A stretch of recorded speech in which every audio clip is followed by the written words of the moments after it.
اپنی زندگی میں اللہ کی مدد کی طرف بڑھیں، مالک کی مدد کا حصول اختیار کرنے کی کوشش کریں، اللہ کے ساتھ اپنے آپ کو جوڑیں۔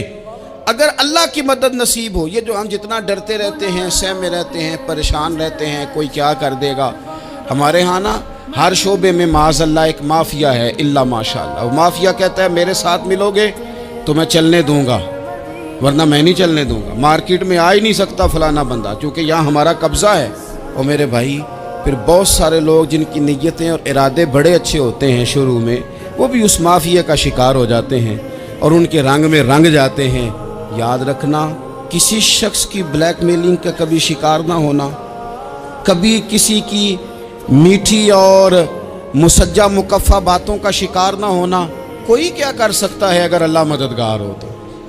جس کو رب کریم اٹھانا چاہے اسے کوئی گرا سکتا ہے؟ ہم یہ ڈرے ڈرے سہمے پریشان فیصلہ کرنے کی طاقت نہیں، مجھے چلنا چاہیے کہ نہیں، اٹھنا چاہیے کہ نہیں، کرنا چاہیے، اٹھ باندھ کمر کیوں ڈرتا ہے؟ پھر دیکھ خدا کیا کرتا ہے۔ حضرت عبداللہ ابن عباس فرماتے ہیں میرے نبی پاک علیہ السلام نے میری تربیت فرمائی، حضور نے میری تربیت فرمائی، اور محبوب پاک علیہ السلام نے فرمایا عبداللہ یاد رکھنا، یہ نوجوان دوست میری بات لکھ لیں، پریشان لوگ میری بات لکھ لیں، جن کے پاس قوت فیصلہ نہیں وہ اس بات کو لکھ لیں۔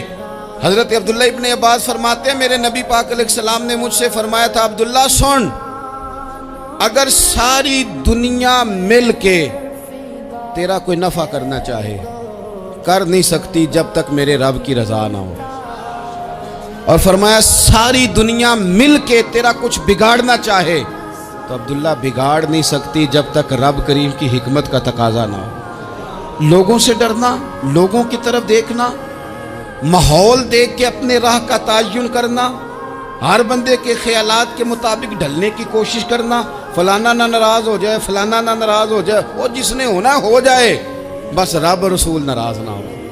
اپنی زندگی میں اپنے مالک کو مولا جان کے، بل اللہ مولاکم، اللہ تمہارا مولا ہے، وَهُوَ خَيْرُ النَّاصِرِينَ، وہ بہترین مددگار ہے۔ توجہ جب بھی کریں رب کی جانب کریں، اپنے دل کا قبلہ درست رکھیں، سوچوں کے زاویے سیدھے رکھیں۔ میرے بھائی مالک جب بندوبست کر دے نا، جب مالک بندوبست کر دے پھر ایسا بندوبست کرتا ہے کہ لوگوں کے پاس نا چارہ نہیں رہتا۔ حضرت مریم رضی اللہ تعالی عنہا پاک باز تھیں، مسجد میں رہی تھیں، پر مالک کی حکمت کے تقاضے بڑے عجیب ہیں نا۔ پھر جناب مریم کو اللہ تعالیٰ نے بغیر شوہر کے اولاد عطا کر دی۔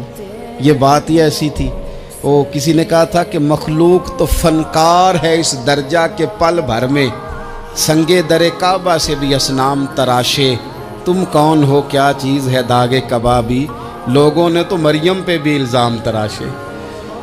تو لوگوں نے کہا کدھر سے لے آئی بچہ، تیرا باپ تو ایسا نہیں تھا، کہاں سے لے آئی؟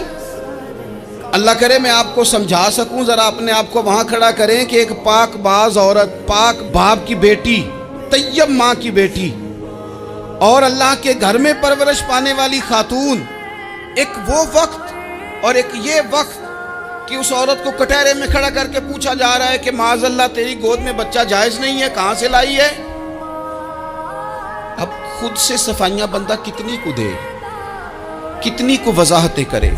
اور میں نے تو اپنی زندگی میں دیکھا ہے زیادہ وضاحت دینے والے کو بھی لوگ جھوٹا سمجھنے لگ جاتے ہیں، زیادہ وضاحت دینے پر بھی لوگ کمزوری کا اظہار سمجھتے ہیں کہ کمزور پڑ گیا۔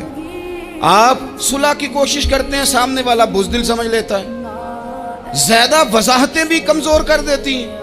اب حضرت مریم کو کٹہرے میں کھڑا کر کے کہا بچہ کس کا ہے؟ تو پھر خدا بندوبست جب کرے، اللہ جب مددگار ہو، تو پھر حضرت مریم کی گواہی درختوں سے نہیں دلوائی، اس نے پتوں سے نہیں دلوائی، پھر فرشتے نہیں بھیجے۔ حضرت مریم کہنے لگی مجھ سے نہ پوچھو، وہ جو پنگوڑے میں ہے اسی سے پوچھ لو، ان سے پوچھو نا، وہ کون ہے پوچھ لو، ان سے کر لو سوال۔ انہوں نے کہا پنگوڑے میں چند دنوں کا بچہ، یہ جواب دے گا؟ مددگار تھا رب، ان کی برات کا اعلان کرنا تھا مالک نے، اور جب مالک اعلان کر دے، جب مالک تیری صفائی دینا چاہے، جب مالک تجھے دنیا کے سامنے نکھارنا چاہے، تو پنگوڑے میں لیٹے حضرت عیسیٰ بول کے کہنے لگے انی عبداللہ آتانی الکتاب، فرمایا میں اللہ کا بندہ ہوں، رب نے مجھے کتاب عطا کر کے نبی بنا کے دنیا میں بھیجا ہے، میں اللہ کا بندہ ہوں، کتاب لے کے آیا ہوں، نبی بن کے آیا ہوں۔ پھر پنگوڑے سے اعلان ہو گیا، پھر بچہ بول پڑا۔ اور یہ ایک دفعہ نہیں بات ہوئی، یہ بنی اسرائیل میں ایک جریج نام کے شخص بھی تھے جو نماز پڑھ رہے تھے، بعض نے لکھا ہے نفل نماز تھی، اماں نے پکارا تو آئے نہیں، تو ماں کے منہ سے نکل گیا تو اتنی دیر تک مرے گا نہیں جب تک کسی بے حیا عورت کا منہ نہ دیکھ لے۔ تو وہ عبادت گزار تھے، لیکن لوگوں نے ان کی عبادت، ریاضت، پرہیزگاری کو نہیں دیکھا، بس ایک عورت کو بھیج کے الزام لگوا دیا۔ وہ عورت آیا جایا کرتی تھی، اب آ جاتی ہیں عورتیں، مسئلہ پوچھنے کی نیت سے بھی آ جاتی ہیں۔ ماحول میں کچھ جگہ ایسی بھی ہیں جہاں عورتیں دم کرانے کے بہانے آ جاتی ہیں۔ وہ خاتون آتی جاتی تھی اس خانقاہ پہ، آستانے پہ، یہ بخاری میں موجود ہے۔ پھر اس نے کہا میری گود میں جو بچہ ہے یہ انہی کا ہے۔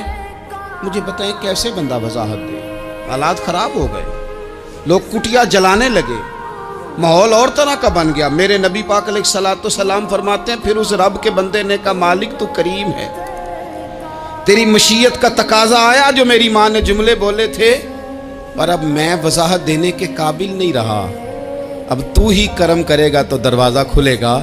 تو وہ چند دنوں کا بچہ پنگوڑے میں بول کے کہنے لگا میں اس درویش کا نہیں، میں تو فلانے چرواہے کا بچہ ہوں، وہ جو بکریاں چراتا ہے۔ رب کی مدد کو پکاریں، اپنے ساتھ اپنے مالک کی مدد کو شامل کریں، تھوڑے رزق پر بھی گزارا اچھا ہونے لگ جائے گا۔ سارے لوگ آپ کو گرانے کی تدبیریں کر رہے ہوں گے اور مالک آپ کو عزتیں عطا فرما دے گا، اس کی بارگاہ سے حکمت کا تقاضا اور ہو جائے گا۔